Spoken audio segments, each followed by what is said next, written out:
Welcome back to Breakfast Daily on City TV. Remember, you can interact with us. The hashtag is Breakfast Daily, and you can send a WhatsApp message 0550-585832. We want to hear from you on everything and anything that we're discussing today. Don't forget, we'll be talking nutrition later on, and we'll also have our cooking segment. So you want to stay tuned to find out what we'll be cooking on set today. Yeah. But right now, we're going to get into a chat on mining and illegal mining and what on earth happened or is happening to the fight against galamsey. Now, there was a lot of anticipation, I think, that met the appointment of the Honorable Samuel Abu-Jinapor. He came with a lot of verve, and it looked like he was ready to really tackle this hands-on, head-on.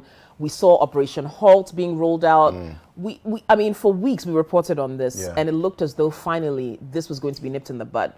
Now, let's fast forward almost a year and a half later, and it looks like, I don't know if we're back to square one or things haven't gone as we thought they would. And it looks like the fight is going to have to be repositioned or revamped or something. Well, the one who can tell us a lot more about this is here in the studio. He's our City News mining correspondent, and his name is Kojo Ajiman. Good morning, Kojo. Good morning, Kav. It's good to see you. Good to see you too. It feels... Why are you doing like you are... No, I mean, the feeling is different. Watching you from home and now in studio with you, I mean, it's a whole new experience. Yeah. But how are you guys? To have you on set. Oh, we're well. We're good. The weekend was fantastic. So, hey, I mean, can't complain. Yeah. But your team lost, right? No. His team you know, he doesn't follow football. Don't mind his team. Don't mind him. He doesn't follow football. No, but Kojo, it's good to have you in studio. Kojo, thank you. It's been an amazing trip around the country, I'm sure. Watching what Ghana's waters used to be like, what they are now, and seeing how it's just almost like an impossible task, really, to try and reverse the situation with the water bodies. I mean, just briefly tell us what the last 6 years has been like for you.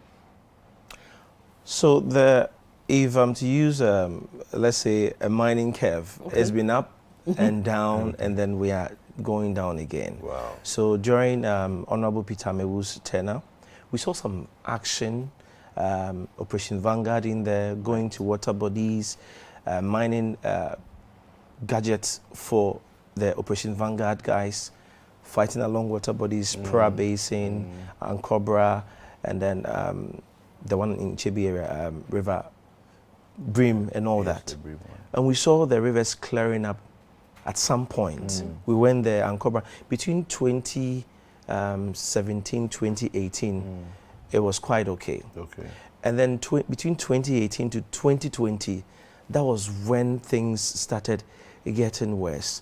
And that was the introduction of Honorable Samuel Jinapor, who came in and said that, no, we need to re-strategize because it's a socio-economic problem. Indigenes in mining areas feel that we've seen foreign nationals in large-scale mining taking our gold, but we are not feeling, I mean, we're not eating the pie with them. So let also get involved.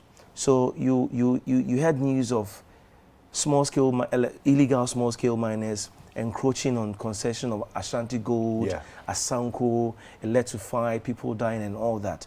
So they needed to come back to the drawing table. And then there was a ban again on mining in forest reserves and then along water bodies, because at the time, Pra and Ankobra, the major source of water for people in the western parts of Ashanti Central, was that bad. Was that bad. So if you see video, it's just like hot chocolate water. You couldn't do anything with it. And then it made Ghana Water Company spend more on its production line. And then it had to cut down production and supply for people in that enclave. So they needed to re-strategize. Anyway, Kojo, you did put together a report. I want us to take a look at that report, and then we'll come back and we'll tease up the issue. The Ashanti region. The Ashanti region, fantastic. Let's take a look at that report. We'll come back and continue. Muddy and very polluted is the nature of water bodies in Wamase, a community in the Akrofom district of the Ashanti region. The destruction of farmlands is on the rise, and these pieces of land are part of the many telltale signs of illegal mining, which is on the ascendancy. Most road networks in the district have been ravaged by illegal mining, and along the route you see what is left of the landscape. This is how some of the miners welcomed our team. You have seen the roads and how bad the water bodies in Wamasi are, but residents are dealing with a much bigger problem of uncovered illegal mining pits.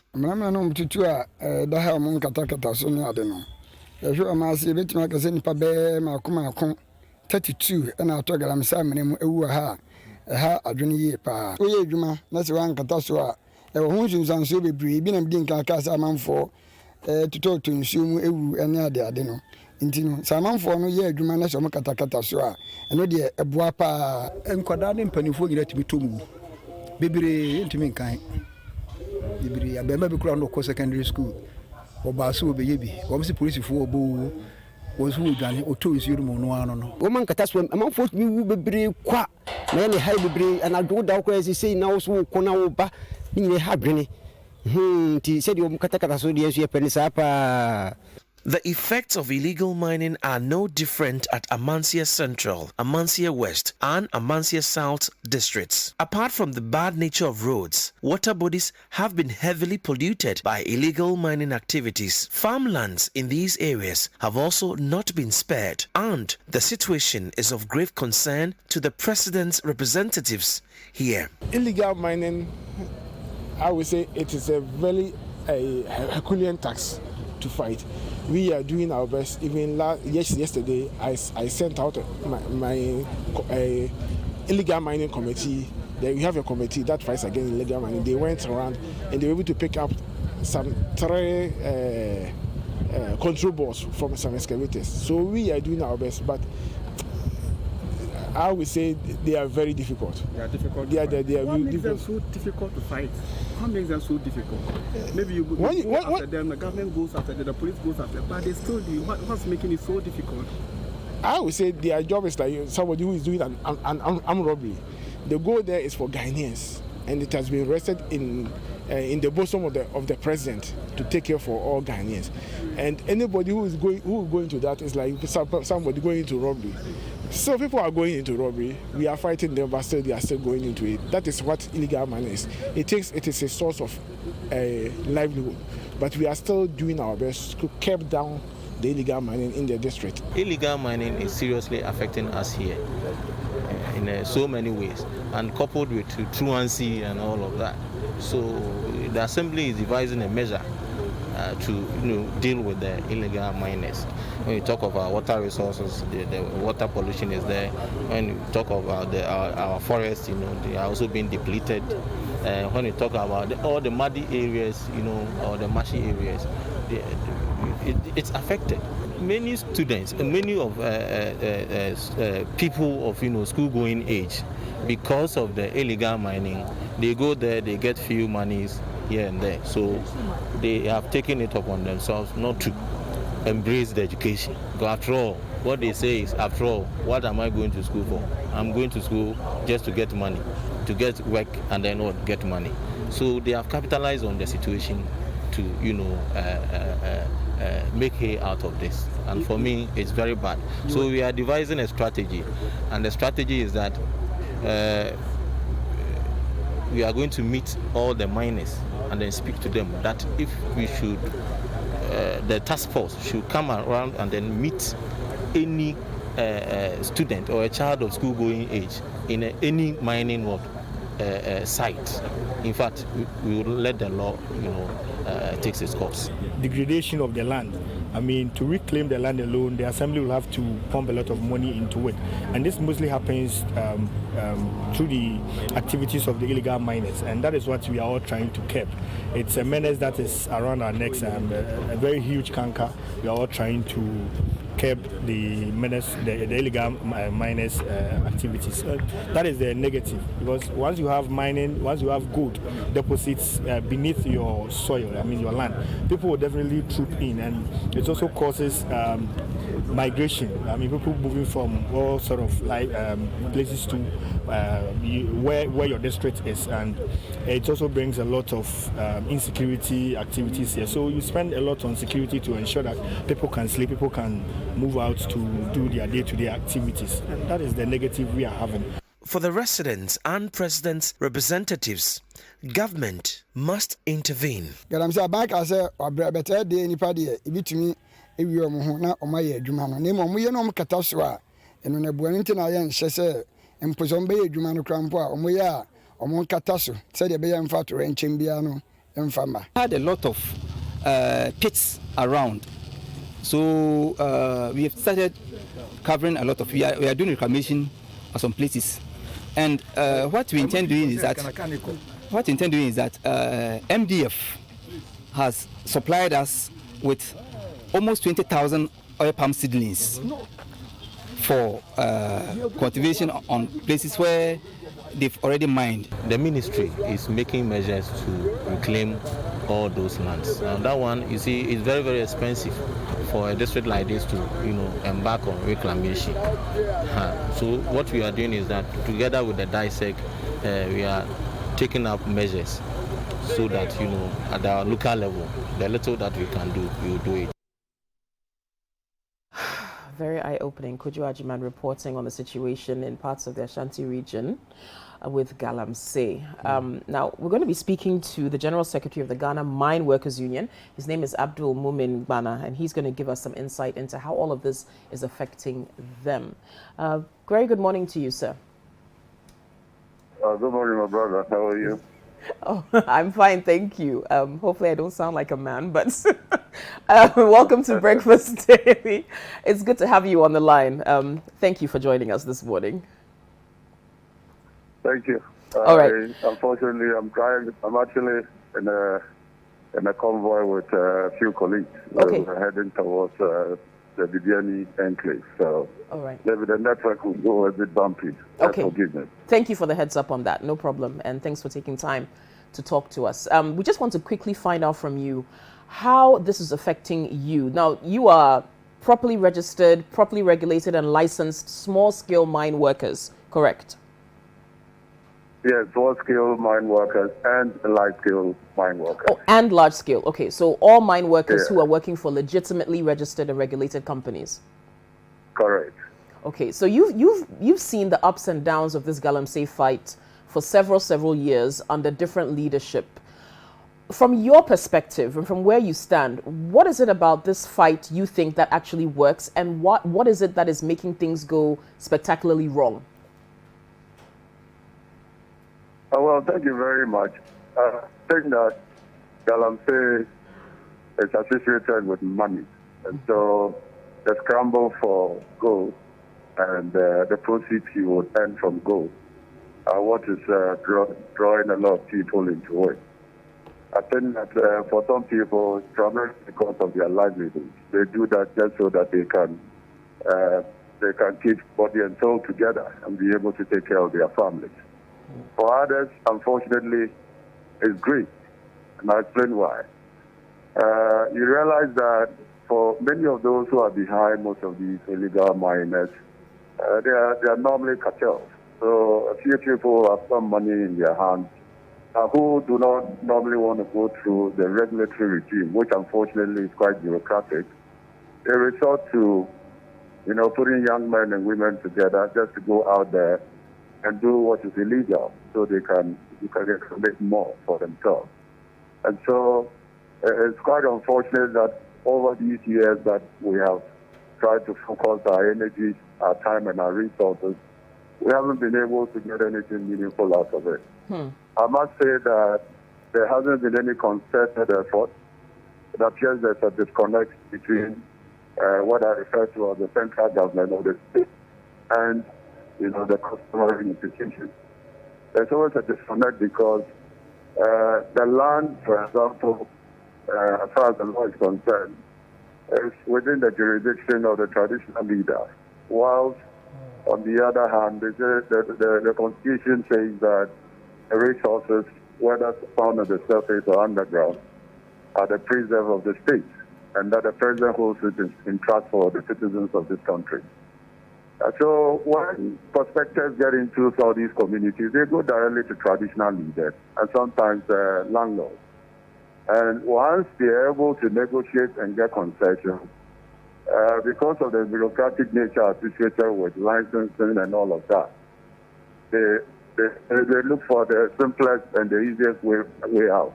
And the simplest and easier way out is to resort to illegal mining, in which case far away in the hinterland, they know that no official is going to travel all the way to the hinterland to look out for them. So you have these people, unfortunately, foreigners also dominating the environment, the sector. And then they just sit somewhere and then quietly do whatever they do. And that ends up polluting our environment and causing heavy land degradation, and then also depleting our forest reserves. And so these are some of the, as far as I'm concerned, one of the major issues associated with the reason why we are unable to nip illegal mining in the past, because it doesn't appear there's cooperation or collaboration between relevant stakeholders within the value chain.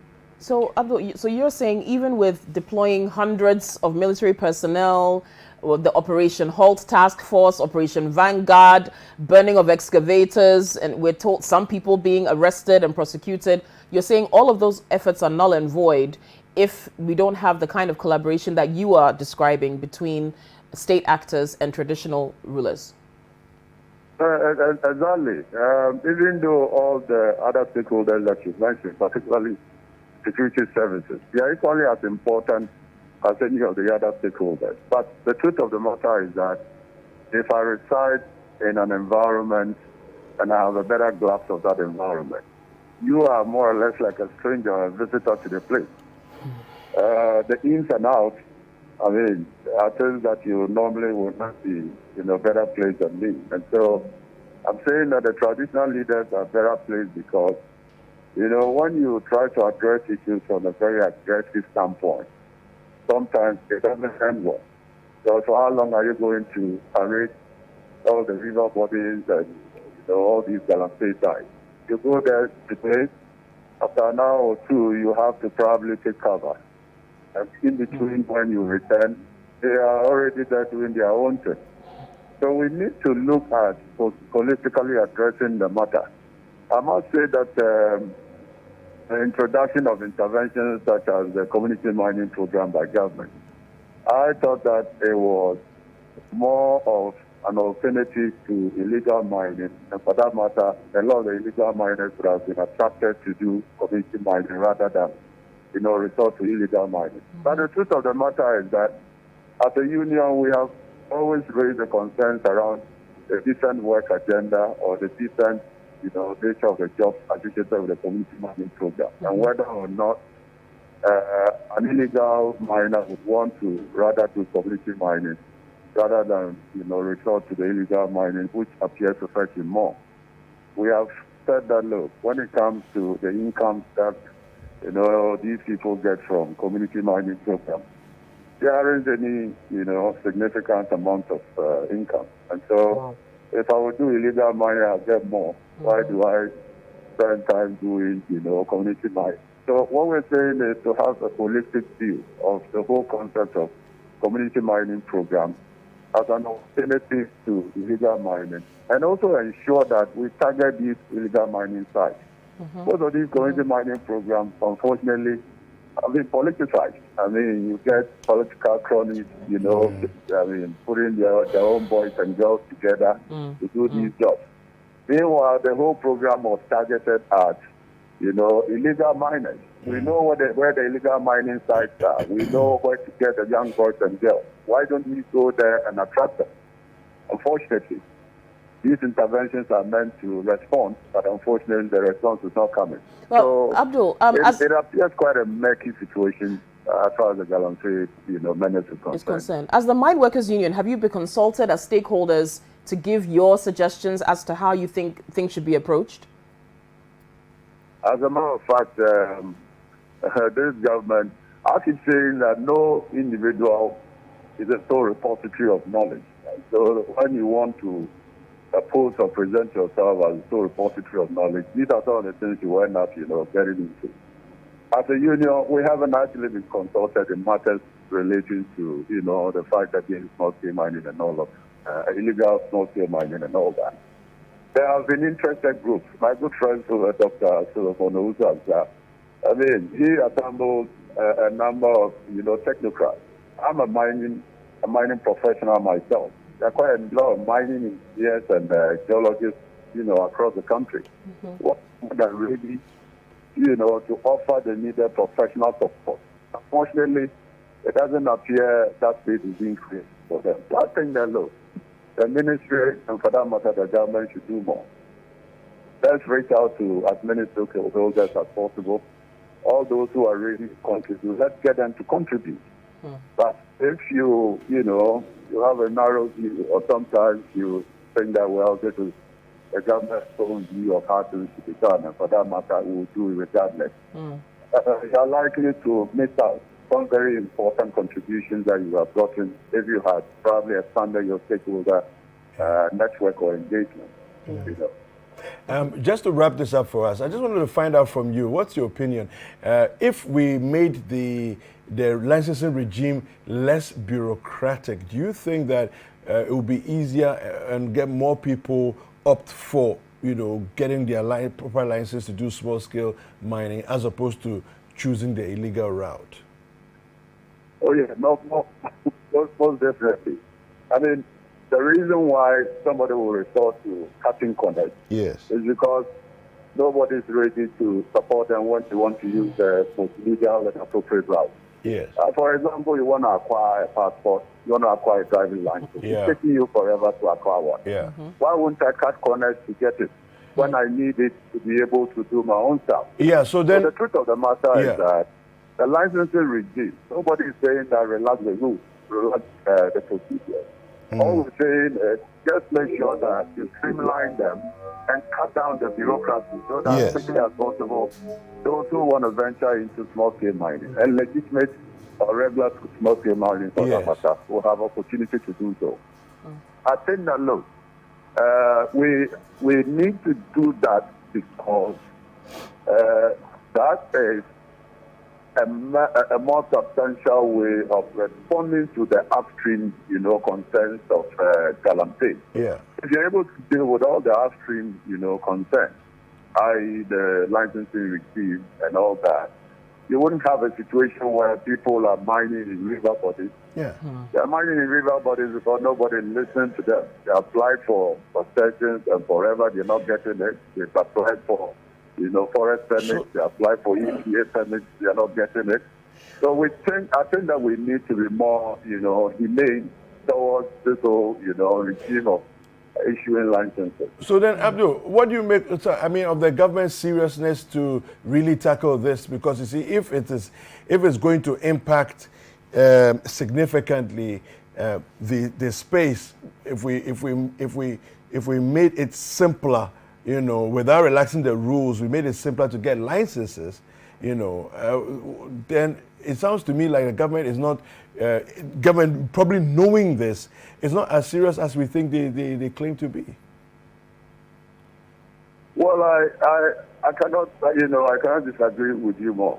The truth of the matter is that if the government identifies that as a major upstream challenge that could be addressed, which indirectly or directly would deal with the issue of illegal mining, then they will devise more, simpler, smarter ways of dealing with it. In other jurisdictions, you have to drive all the way to a Minerals Commission office before you can get a license. Once your documentation is accurate and you make them available to the relevant authorities, they should be able to issue whatever license or permits that you will need to do your work. So the government must look at the entire regime all over again and find ways to deal with this matter in a more holistic manner.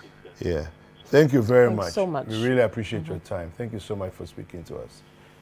Thank you. So we've been speaking with Abdul Mumin Egbana, who is the General Secretary of the Mine Workers Association. So that includes large-scale and small-scale miners, their union.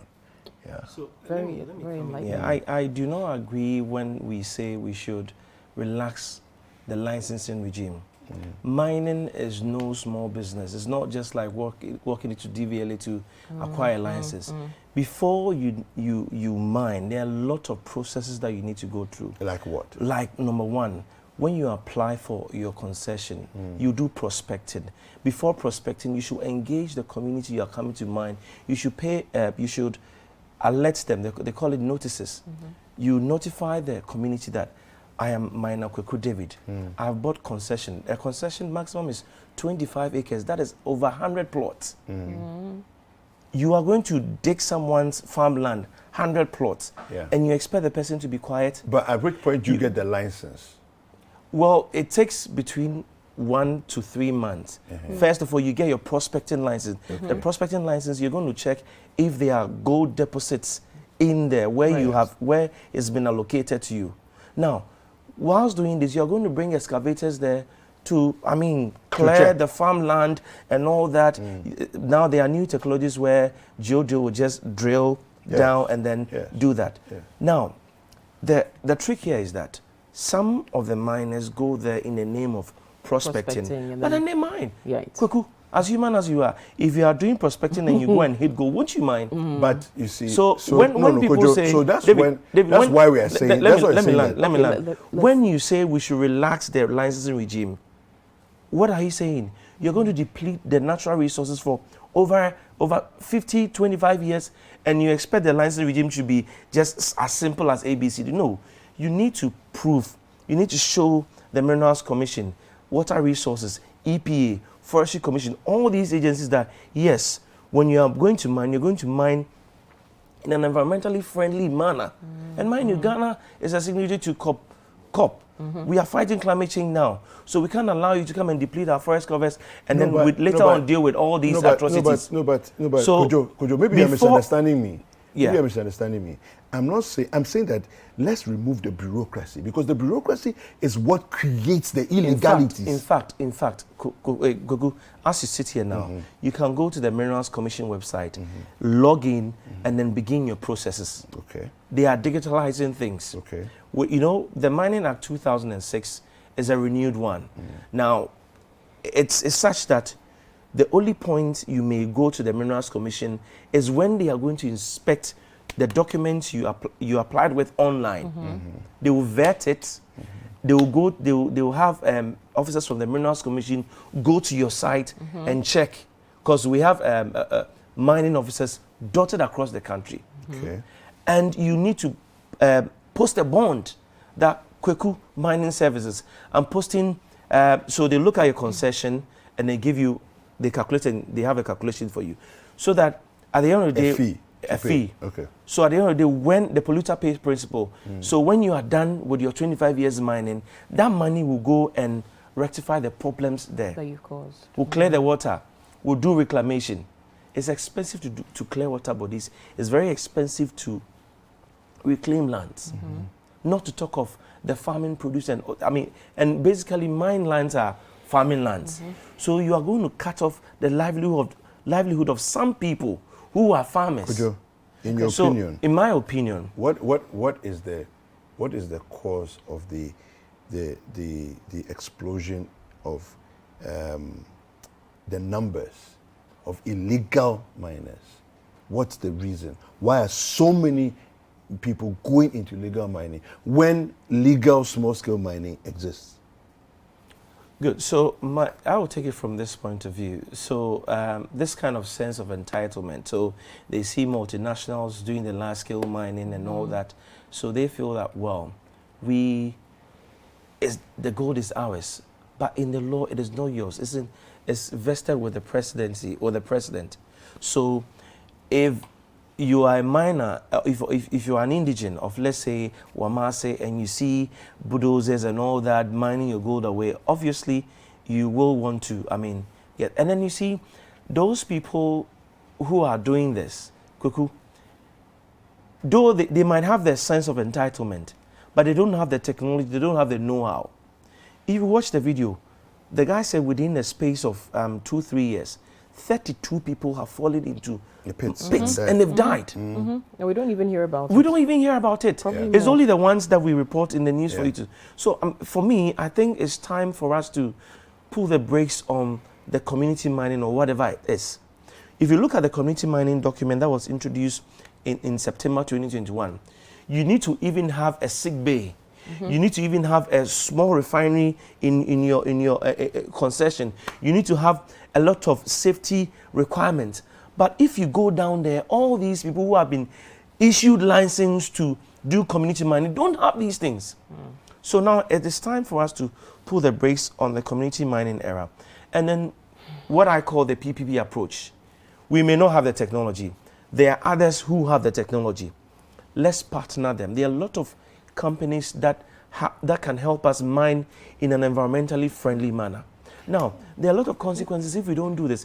Ghana is a signatory to COP, the Climate Change Action Plan, and a lot of UN signatories. If we don't do this and in our own small way we contribute to the effects of climate change, there will be consequences on Ghana. Why can't, okay, I was going to ask you about this. Why can't we have a system where you just mentioned, like you've got companies like Newmont and Co., right? Why can't we say, similar to somebody who establishes a tertiary institution, but you are under the auspices of maybe Cape Vas or Legon until you can have your own charter, right? Why can't we have the more established, bigger mining companies, maybe as supervisory companies for some of these small scale miners to say, okay, you operate under the auspices of this company, this company, this company for this many years. If you've met all the requirements and you're mining responsibly, then I don't know. We have Dr. Oben on the line. Oh, sure. So Dr. Tony Oben, who is the founder and president of Africa Institute of Extractive Industries and also the former chief executive of the Minerals Corporation. Maybe that's a very good question to ask him. Maybe we'll ask him. I don't know. Good morning, sir. Good morning. Yes, welcome to Breakfast Daily. Thank you. Good morning to your panelists over there. I think it's an interesting topic you're discussing. And of course, good morning to your viewers and listeners as well. Yeah, thank you. Quickly, maybe you should ask him the question you asked. Dr. Oben, hi, good morning. So, as you mentioned, we're having a very interesting discussion here about galamsey and what could possibly be done to rectify the situation, since it looks like all past attempts are not really yielding the fruit we expected. So the question I have is, we're trying to figure out how to regularize galamseyers, or how to kind of bring them into a mining scheme that not only is beneficial to them and to the communities, but also environmentally safe, and that meets mining guidelines, right? So is there a possibility, perhaps, if the government really is struggling to kind of contain all of this, that established mining companies like the Newmonts, to name one, or the Ashanti Golds, could serve as supervisory bodies? So let's say this galamseyers in this community are supposed to be under the auspices of Newmont. If they are supposed to supervise their operations, then maybe after a certain number of years, then they could become an independent company or something of that nature. We just want to throw it to you to see what your thoughts are on this. Okay, thank you very much. I think the issue of illegal mining is a very complex one. And as you recall, up to 1989, in fact, small-scale mining is completely outlawed by law. So it was impossible for the men to participate in the mining of gold or even holding gold in areas that are not required. Late 1989, law was passed. In fact, before still illegal mining, even though it was completely outlawed, it became a challenge to government. So government in its system at that time decided to regularize or legalize small-scale mining. Small-scale regular for, and then of course the for illegal. It is to reduce that the bare minimum. I don't think realistically that we are going to be able to get away completely with that form. But we need to bring it down to the bare minimum. Happen somewhere. It is not important. Now, the idea that is good, it is a difficult one. As I tried before, I myself to go for the diamond mine out of competition and all that. So we adopted a I later called Live and Let's Live, and I put the paper of that. That's just the small-scale miners worked on the decision of the mining. Obviously, the mining working there, they didn't have the legal right to mine. Once they were of that mining company, they were formalized. There was a form that even giving them ID cards, and we had asked them, but we did some regularities, form to some requirements. It worked very well. The production went up until something else happened. And then some people give them a chance. They began to go directly to the company's own concessions. They began to, because it was becoming more profitable, sometimes they do. And of course, the market also needed the portion where for its own market. So it is not out of faith, but big companies don't want to take on such responsibilities themselves because the environmental will come onto them. If there's something or some land that they have to take, it will form under the ambit of the party. So that is something thought to. But sorry, we have had a approach to small scale.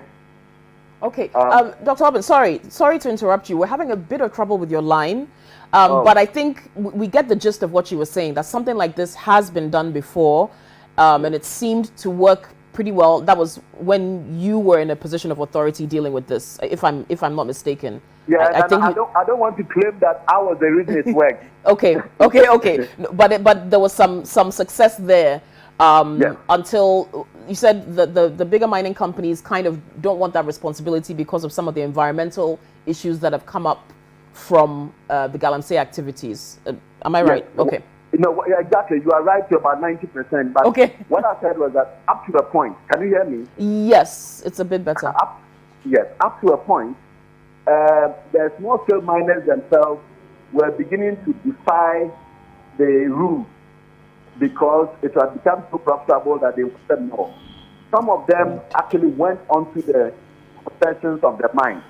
And of course, additionally, the mine itself needed the land for its own operation. So somehow it fizzled out. But it was an experiment that was quite positive. But I'm saying that today, if you told one of these mines to do that, they may be a little reluctant because of the responsibilities that they may have to carry if the small-scale mining companies don't do their work well and all that. So if what that has to be done, it has to be thought through. The laws must be clear. Responsibilities must be very well defined for it to work well. Okay, thank you for the clarification there. So it sounds as though once again greed took over. So you've got my colleague Kweku was saying earlier on that he felt that people should be given a bit more room to get their licenses quickly and operate. But then it looks like even when this is done properly, you've still got people who want more that they're not entitled to. Greed factor. There's a greed factor. Is Dr. Obin still on the line? Yes, I'm still on the line. All right. Yeah. So, Doc, in your opinion, what is the way forward if we really want to deal with this? What's the way forward? I know we can't just wave a magic wand. Otherwise, we would have done that. But what do you think? Yes. In fact, in my time as the head of the Minerals Commission, we had a very careful look at it. And so we have proposed some solutions. I'm sure some of you remember me talking about recategorization, use of technology, education, all those things. And I believe that when you want to stop some of these things, to the extent possible, you must reduce human intervention. If human intervention is not restricted in this city of small-scale or illegal mining, then you have those people who are intervening themselves becoming parties to illegal acts. I'm sure you are aware of the media reportage about people who are supposed to stop galamsey who are themselves doing it. You probably know about people in high places who are supposed to be example, who are actively doing it or at least supporting those who are doing it. We know it in this country. So I believe that one of the very key things you need to do is to reduce human intervention. That is why I remember the President of Canada, President was insisting on practical use of technology to track all the what do you call it, excavations. Because the damages that are done are largely done by the heavy machines, which I don't fault them for being used to extract the resources. But they must be used in areas where they are designated to be used. They must be used in conformity with some rules and requirements. They must be used in a way that when they impact on the ground, they can be rehabilitated. You see, so but you can only do that when you are tracking. So you know, sitting in your office, you can say, look, this machine is operating in the wrong place, and then it can either be disabled or be corrected. You see, but I think our restaurant action has been more on the need. You remember, it was this Rambo approach. I was part of it. This Rambo approach. No thought had gone through. No policy was available at that time. And then later on, we decided to come up with MMIP, which was largely an addition to what was there already. I mean, small-scale mining issues have been studied, there have been conferences, there have been many things. So it was just to implement that very carefully and systematically. So I think that's what we failed to do. And then we also want to show which government did it and which government didn't do it. So sometimes we fail to consider seriously what has been proposed by the previous government. We don't have a Ghanaian approach to things. We have a partisan approach to our solutions, and that's where we are suffering. I mean, that's a problem. But we need to approach issues that are Ghanaian. And all minds that are capable of providing advice must be brought into being so they can all contribute. Dr. Oben, thank you so much for speaking to us this morning. We really appreciate your time. Thank you. Thank you. All right, so that was Dr. Tony Oben, who is the founder and president of the Africa Institute of Extractive Industries, and also he's a former CEO of the Minerals Commission. Kojo, so you heard the things that he was saying. I don't know. I mean, well, don't be lost. You see, it's the human factor and then the socio-economic factor. And all the solutions or the plans that we've put in place over the years are just short-term measures. So now I think we need to go back to the long-term measure solution. So, for example, government can say that, well, if I ask these people to stop work, it would be catastrophic. So let me ramp up my alternative livelihood project. Because we understand there are alternative livelihood projects going, grass cutter rearing, palm tree plantation and all that ongoing. So that we come back to the drawing. I've read through the community mining scheme. It's a very good document. But if you go down there, the implementation is a problem. There's supposed to be an oversight community mining scheme. There's supposed to be a review at some point and all that at the mine center. But all these things, the implementation is a little bit different from what is on paper. There's supposed to be a mine service provider for a community mine. A mine service provider comes along with the technologies and all that for you to be able to mine correctly under the laws. But all these things are not there. So what they do is they just get the excavator, hit the road running, boom, boom, boom, boom, boom, boom. And they do these things in the night too. So before the police will get there, and in fact they have informants along the way.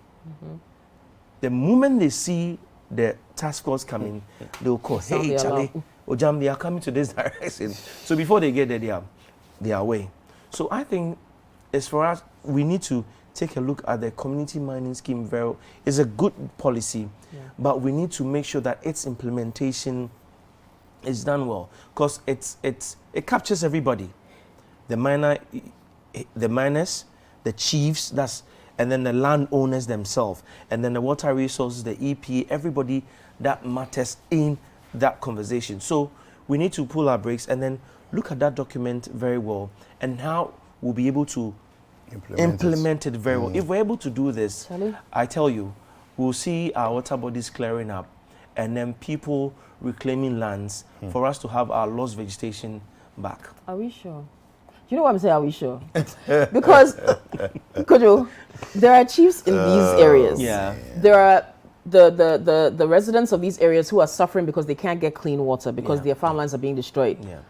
But a chief gives somebody permission to take this land, or even a farm owner says, "Okay, take my land and give me some cash because the crops cry, it's not growing." These miners are very. I don't mean to cut you.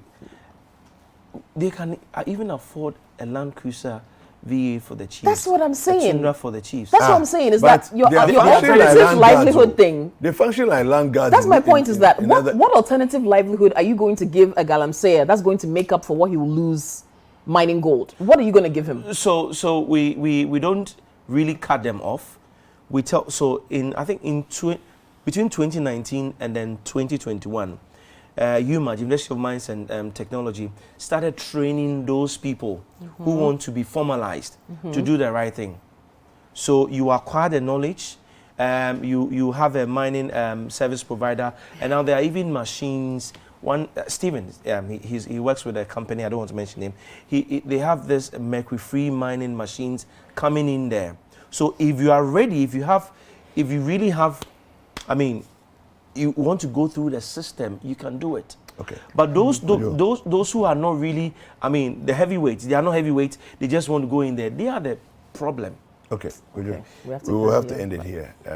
It's been a very interesting conversation, and I think that there's so much more to this, that we could go on.